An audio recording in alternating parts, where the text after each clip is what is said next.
ప్రధానమంత్రి నరేంద్ర మోదీ గారు 9 రకాల హైవే ప్రాజెక్టులను ఎంత పెట్టుబడితో ఏ రాష్ట్రంలో ప్రారంభించారు? అదేవిధంగా రాష్ట్రపతి అయినటువంటి రామ్‌నాథ్ కోవింద్ గారు ఏ రాష్ట్రంలో విద్యా వసతి కార్యక్రమాలను ప్రారంభించి నాలెడ్జ్ హబ్‌గా తీర్చిదిద్దాలని ప్రస్తావించడం జరిగింది. ఇటువంటి జాతీయపరమైనటువంటి ముఖ్యమైనటువంటి అంశాలతో మీ ముందుకు రావడం జరిగింది. నమస్తే. ఎంజీఆర్ ఐఏఎస్ అకాడమీకి స్వాగతం. ముందుగా జాతీయపరమైనటువంటి వార్తా సమాచారంలో ముందుగా మనం చెప్పుకున్న ముఖ్యమైనటువంటి సమాచారం. జాతీయ నేషనల్ ఈవెంట్స్లో భాగంగా ముందుగా మనం చెప్పుకునే అత్యంత ప్రతిష్టాత్మకమైనటువంటి ఇంపార్టెంట్ న్యూస్ ఆర్టికల్ ఏంటంటే ప్రధానమంత్రి నరేంద్ర మోదీ గారు బీహార్లో 9 రకాలైనటువంటి హైవే ప్రాజెక్ట్స్ని 14,000 కోట్ల రూపాయలతో ఆయన ప్రారంభిస్తున్నట్లుగా వర్చువల్ మీటింగ్లో కాన్ఫరెన్స్ ద్వారా వీడియో కాన్ఫరెన్స్ ద్వారా ఆయన ప్రారంభించడం జరిగింది. అయితే ప్రధానమంత్రి నరేంద్ర మోదీ గారు 9 రకాల హైవే ప్రాజెక్టులను 14,000 కోట్ల రూపాయల ఖర్చుతో బీహార్లో ఫౌండేషన్ స్టోన్ అనేది వీడియో కాన్ఫరెన్స్ ద్వారా ఫౌండేషన్ వేయడం జరిగింది. అయితే గత వారం రోజులుగా మనం గమనిస్తూనే ఉన్నాం.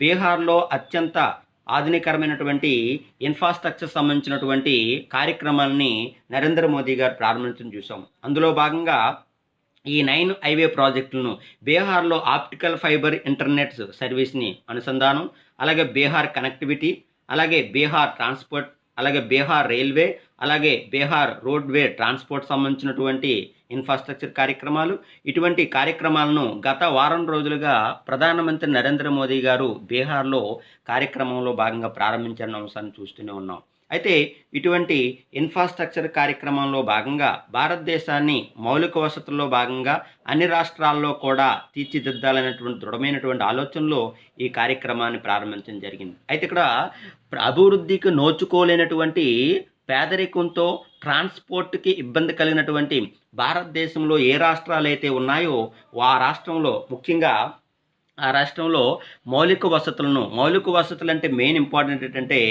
ఆ రాష్ట్ర ఆదాయానికి ఆ రాష్ట్ర అభివృద్ధికి కావలసినటువంటి ప్రామాణికమైనటువంటి అంశాలు.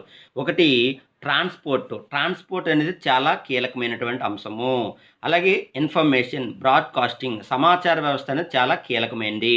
ఇటువంటి అంశాల్లో భాగంగా ఆప్టికల్ ఫైబర్ సిస్టమ్ అని, ఇంటర్నెట్ అని, కనెక్టివిటీ అని, రోడ్ ట్రాన్స్పోర్ట్ అని, రైల్వే ట్రాన్స్పోర్ట్ అని, ఇలా అధునాతనమైనటువంటి మౌలిక వసతులు ఇన్ఫ్రాస్ట్రక్చర్ కార్యక్రమాలు. సో భారత్ ఇన్ఫ్రాస్ట్రక్చర్ డెవలప్మెంట్లో భాగంగా ఈ కార్యక్రమాలను ప్రారంభించడం అనేది జరిగింది. అయితే రానున్న కాలంలో బీహారులో అత్యంత ఆధునికరమైనటువంటి అభివృద్ధికి రాబోతుంది. సో నౌ బీహార్ అనేది బీమారు స్టేట్ కాకుండా అత్యంత అభివృద్ధిపరమైనటువంటి నైపుణ్యత రాష్ట్రంగా రాబోతుంది. ఇంతకీ బీమారు అనే పదం వాడాను. సో బీమారు అంటే మీనింగ్ ఏంటంటే అభివృద్ధికి లోతట్టుగా ఉన్న ప్రాంతాలు, పేదరికంతో లోతట్టుగా ఉన్న ప్రాంతాలు, జనాభా ఎక్కువగా ఉన్న ప్రాంతాలు, సో ఇన్ఫ్రాస్ట్రక్చర్ లేనటువంటి ప్రాంతాలు. సో ఈ ప్రాంతాలని అంటే ఈ రాష్ట్రాలని కేంద్ర ప్రభుత్వం అనేది అభివృద్ధి వైపుకి తీసుకెళ్లే విధంగా ముఖ్యమైనటువంటి ప్రాజెక్ట్స్ని ఈ రాష్ట్రాల్లో ప్రారంభించడం జరిగింది. సో వాటిని మనం బీమారు స్టేట్స్ అంటాం. 1 బీహారు, 2 మధ్యప్రదేశ్, 3 ఉత్తరప్రదేశ్, 4 రాజస్థాన్. వీటిని మనం ఏమంటామంటే బీమారు స్టేట్ అంటామండి. సో అందులో భాగంగా గత నెల రోజుల క్రితం మధ్యప్రదేశ్లో అనేక అభివృద్ధి కార్యక్రమాలను ప్రధానమంత్రి నరేంద్ర మోదీ గారు ప్రారంభించడం జరిగింది. ఇప్పుడు బీహార్ రాష్ట్రంలో కూడా అత్యంత ఆధునికరమైనటువంటి వసతులతో కూడుకున్నటువంటి ఇన్ఫ్రాస్ట్రక్చర్ ప్రాజెక్ట్ కార్యక్రమాలని సో ప్రారంభించారన్న అంశాలందరూ కూడా గుర్తుపెట్టుకోవాలి. సో ఇది బీమారు స్టేట్ తాలూకా ముఖ్యమైనటువంటి సమాచారం. ఇక తర్వాత మనం చెప్పుకునే ఇంపార్టెంట్ న్యూస్ ఏంటంటే బ్లూ ఫ్లాగ్ సర్టిఫికేట్. ఇంతకీ బ్లూ ఫ్లాగ్ సర్టిఫికేట్ అంటే ఏంటి, దాని తాలూకు వివరాలు ఏంటో మనము చూద్దాం. ప్రపంచవ్యాప్తంగా పరిశుభ్రమైనటువంటి బీచెస్ని తయారు చేసి చూసుకునే ముఖ్యమైనటువంటి అనుసంధానమైనటువంటి వరల్డ్ ఫేమస్ క్లీనెస్ట్ బీచెస్ ఏవైతే ఉన్నాయో వాటిని సర్వే చేసి బెస్ట్ బీచ్గా సర్వే చేసే ముఖ్యమైనటువంటి ఒక ఆర్గనైజేషన్ పేరే బ్లూ ఫ్లాగ్ ఆర్గనైజేషన్ అంటాం. అయితే ఈ బ్లూ ఫ్లాగ్ ఆర్గనైజేషన్ భాగంగా బీచెస్ తాలూకా అభివృద్ధిలో భాగంగా భారతదేశంలో 8 రకాలైనటువంటి బీచ్లను బ్లూ ఫ్లాగ్ ఇంటర్నేషనల్ ఇకో లేబుల్లో సో తీసుకురావడం జరిగింది, అంటే నామినేట్ చేయడం జరిగింది. So beaches recommended for the blue flag certification. భారతదేశంలో 8 రకాల బీచ్లను blue flag international eco label so బీచ్కి నామినేట్ చేయడం జరిగింది. ఇంతకీ ఈ బ్లూ ఫ్లాగ్ సర్టిఫికేట్లో ఉన్నటువంటి ముఖ్యమైనటువంటి నామినేట్ అయినటువంటి భారతదేశంలో బీచెస్ ఏంటి? సో దీనికి అనుసంధానంగా మినిస్ట్రీ ఆఫ్ ఎన్విరాన్మెంట్ సంబంధించిన మినిస్ట్రీ సంబంధించిన వాళ్ళు ఇకో లేబుల్ అనే ఒక కార్యక్రమం ద్వారా so beach environment and aesthetic management beach environment and aesthetic management and service ఆధ్వర్యంలో భారతదేశంలో అధునాతన సాంకేతిక పరిశుభ్రమైనటువంటి క్లీనెస్ట్ బీచ్గా తయారు చేసే అనుసంధానంతో మినిస్ట్రీ ఆఫ్ ఎన్వైర్న్మెంట్ మినిస్టర్ వాళ్ళు ఒక ప్రకటనలో వెల్లడించడం జరిగింది. అయితే అందులో భాగంగా భారతదేశంలో 8 రకాల బీచ్లను ఇంటర్నేషనల్ ఇకో లేబుల్ బీచెస్కి నామినేట్ చేయడం జరిగింది. ఇంతగా ఆ 8 రకాల బీచ్లు ఆ రాష్ట్రాలు ఏంటో ఇక్కడ మీకు ఇవ్వడం జరిగింది, జాగ్రత్తగా చూడండి. సో శివరాజ్పూర్ బీచ్ గుజరాత్లో లొకేట్ చేయబడిందండి. అలాగే గోగ్లా బీచ్ అనేది డామన్ డయ్యూలో లొకేట్ చేయబడింది. అలాగే కసరాకోడ్ బీచ్ అనేది కర్ణాటకలో లొకేట్ చేయబడింది. అలాగే పదుబిదిరి అనేది కర్ణాటకలో లొకేట్ చేయబడిందని అంశాలందరూ కూడా గుర్తుపెట్టుకోవాలి. అదేవిధంగా కప్పడా బీచ్ అనేది Kerala, Rushikonda Andhra Pradesh, golden beach Odisha, Radhanagar Andaman and Nicobar island ఇవి భారతదేశంలో బ్లూ ఫ్లాగ్ సర్టిఫికేట్కి నామినేట్ అయినటువంటి ఇండియాస్ హానరబుల్ బీచ్గా మీరందరూ కూడా గుర్తుపెట్టుకోవాలి. ఇక్కడ మినిస్ట్రీ ఆఫ్ ఎన్వైర్న్మెంట్ మినిస్టర్ వాళ్ళు eco label beach environment and aesthetic management అనే ఒక కార్యక్రమం ద్వారా దేశంలో ఉన్నటువంటి బీచెస్ను పరిశుభ్రమైనటువంటి క్లీన్ బీచ్గా తయారు చేయాలని దృఢమైన ఆలోచనతో తీసుకురావడం జరిగింది. ఇంతకీ ప్రముఖ భారత మినిస్ట్రీ ఆఫ్ ఎన్వైర్న్మెంట్ ఎవరంటే ప్రకాష్ జవదేకర్ అనేది గుర్తుపెట్టుకోవాలి, ప్రకాష్ జవదేకర్. సో ఇది బ్లూ ఫ్లాగ్ సర్టిఫికేట్ సంబంధించినటువంటి ముఖ్యమైన సమాచారం. అలాగే బ్లూ ఫ్లాగ్కి భారతదేశం నుంచి నమోదైనటువంటి నామినేట్ అయినటువంటి ముఖ్యమైనటువంటి బీచెస్. ఇది బ్లూ ఫ్లాగ్ సర్టిఫికేట్ తాలూకా సమాచారం. ఇక తర్వాత వెరీ మోస్ట్ ఇంపార్టెంట్ ఏంటంటే భారతదేశంలో మొట్టమొదటిసారిగా కోస్ట్ గార్డ్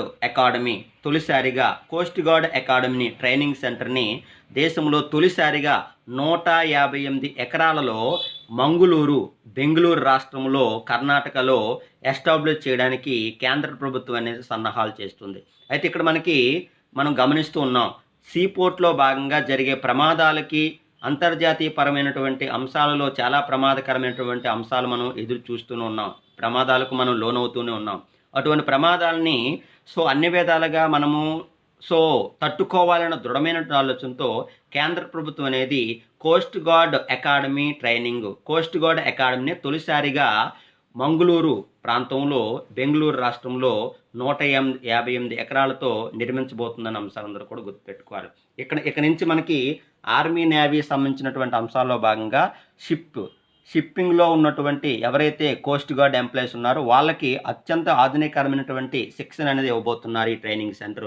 ఇది భారతదేశంలోనే తొలిసారిగా నిర్మించబోయే కోస్ట్ గార్డ్ అకాడమీగా గుర్తుపెట్టుకోవాలి. మంగుళూరు, బెంగళూరు రాష్ట్రంగా మీరందరూ కూడా గుర్తుపెట్టుకోవాలి. ఇది కోస్ట్ గార్డ్ సంబంధించినటువంటి ముఖ్యమైనటువంటి సమాచారం. ఇక తర్వాత జాతీయపరమైనటువంటి అంశాల్లో మినిస్ట్రీ ఆఫ్ హోమ్ అఫైర్స్ ఆధ్వర్యంలో రానున్న కాలంలో అస్సాంలో ఒక మీటింగ్ అనేది నిర్వహించబోతున్నారు. ఎందుకు ఈ మీటింగ్ యొక్క నిర్వచనం అంటే మినిస్ట్రీ ఆఫ్ హోమ్ అఫైర్స్ యొక్క మీటింగ్లో సదస్సులో భాగంగా వేటి యొక్క ముఖ్యమైనటువంటి అంశాల గురించి ప్రస్తావించబోతున్నారు. అస్సాంలో జరుగుతున్నటువంటి పరిణామాల తాలూకా అంశాలు. ఆల్రెడీ సంవత్సరం క్రితం 2019 ఆగస్టులో NRC national registered citizen act ప్రకారంగా 19 లక్షల మంది పూర్తి స్థాయిలో వీళ్ళు ఆ రాష్ట్ర పరిధిలో లేనటువంటి వాళ్ళుగా, ఎన్ఆర్సి లిస్టులో లేనటువంటి పరిధిలో లేని వాళ్ళుగా నిర్ధారించడం జరిగింది.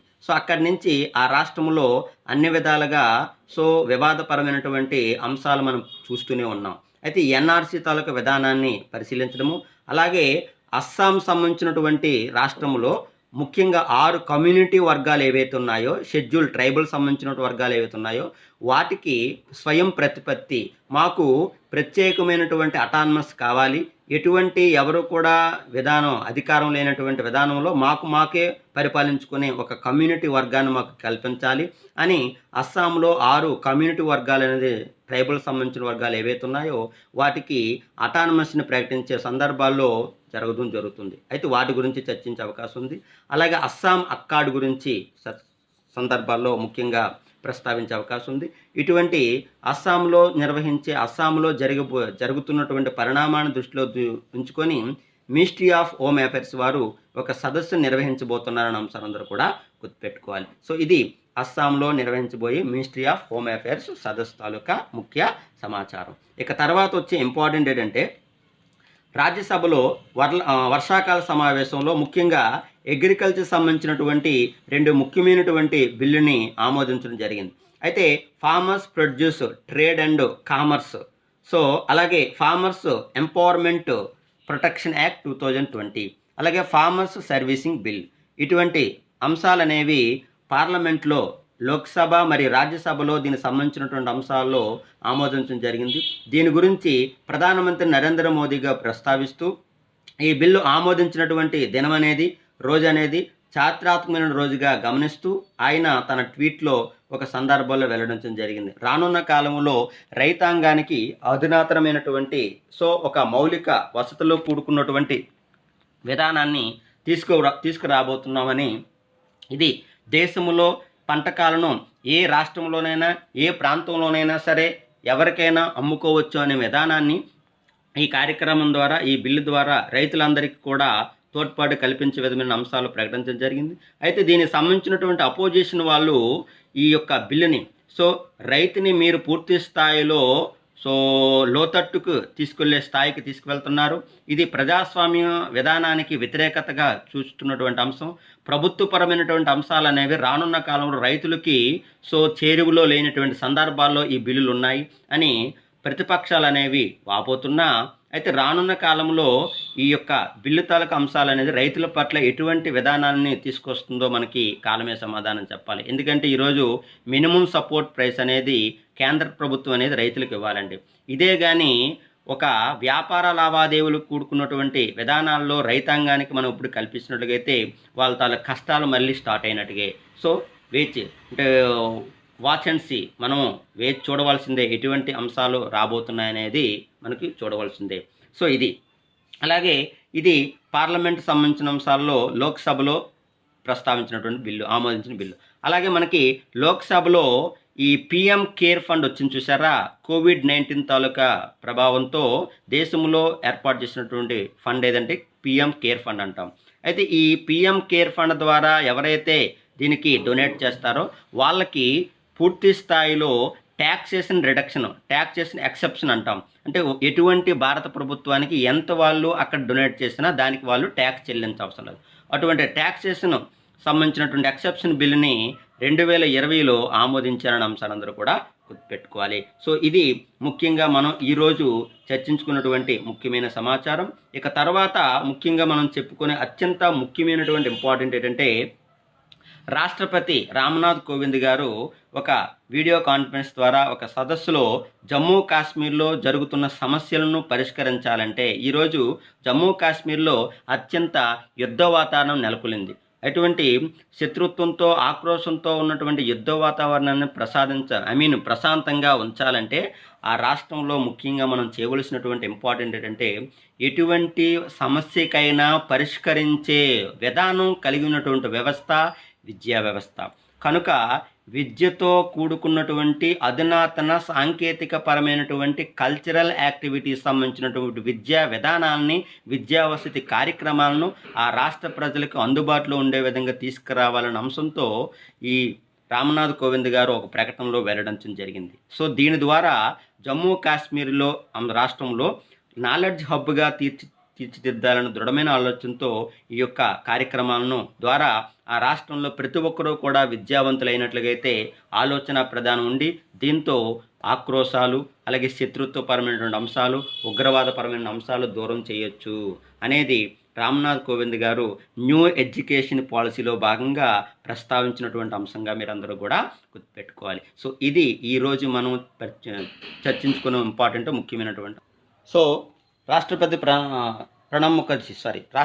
రామ్నాథ్ కోవింద్ గారు ప్రస్తావించినటువంటి జమ్మూ కాశ్మీర్లో ప్రస్తావించినటువంటి ముఖ్యమైనటువంటి సదస్సులో భాగంగా నాలెడ్జీ హబ్గా జమ్మూ కాశ్మీర్లో ఎప్పుడైతే మనం తయారు చేయబోతామో తద్వారా రాష్ట్రంలో తద్వారా సమస్యలను పరిష్కరించవచ్చనే నెపంతో ఈ యొక్క అంశాలను ప్రస్తావించడం జరిగింది. ఇక తర్వాత లోక్సభ, రాజ్యసభలో, ముఖ్యంగా రాజ్యసభలో epidemic disease manage amendment act 2020. అయితే ఇంతకీ ఎపిడమిక్ డిసీజ్ యాక్ట్ అంటే ఏంటో మీకు తెలియాలి. ఇక్కడ మనకి సాంక్రమిక వ్యాధుల తాలూకా చట్టాన్ని 1897లో బ్రిటిష్ ప్రభుత్వం 123 సంవత్సరాల క్రితం బ్రిటిష్ ప్రభుత్వం అనేది తీసుకురావడం జరిగింది. అయితే ఎపిడమిక్ డిసీజ్ అమెండ్మెంట్ యాక్ట్ ప్రకారంగా 2020 ఏం చెప్తుందంటే, అయితే ఇక్కడ మనకి ఈ కోవిడ్-19 తాలూకా ప్రస్తావనలో భాగంగా ఎవరైతే హెల్త్ వర్కర్స్ పనిచేస్తున్నారో వాళ్ళ మీద ఎటువంటి హెరాస్మెంట్ కానీ, ఎటువంటి మానసిక వేదన కానీ, ఎటువంటి ఫిజికల్ హెరాస్మెంట్ కానీ చేసినట్లయితే ఈ యాక్ట్ పరిధిలో తీసుకొని వాళ్ళకి పూర్తి స్థాయిలో రక్షణ కల్పించే విధంగా ఎవరైతే హెరాస్మెంట్ చేస్తారో వాళ్ళకి శిక్ష అనేది జైలు యొక్క విధానంలో, అలాగే పూర్తి స్థాయిలకు వాళ్ళు జైలు ప్రిజన్మెంట్ అనేది. అయితే ఇది కేవలం హెల్త్ వర్కర్స్ సంబంధించిన వారిని రక్షించే విధమైన అంశాలు తీసుకొచ్చినటువంటి బిల్లుగా మీరందరూ కూడా గుర్తుపెట్టుకోవాలి. ఇది ముఖ్యమైనటువంటి epidemic disease management epidemic disease amendment act 2020. ఇవండి ఈరోజు మనం చర్చించుకునే ఇంపార్టెంట్ జాతీయపరమైన అంశాలు. రేపటి క్లాస్లో ముఖ్యమైనటువంటి జాతీయ అంశాలతో కలుద్దాం. అంతవరకు నమస్తే, జై హింద్.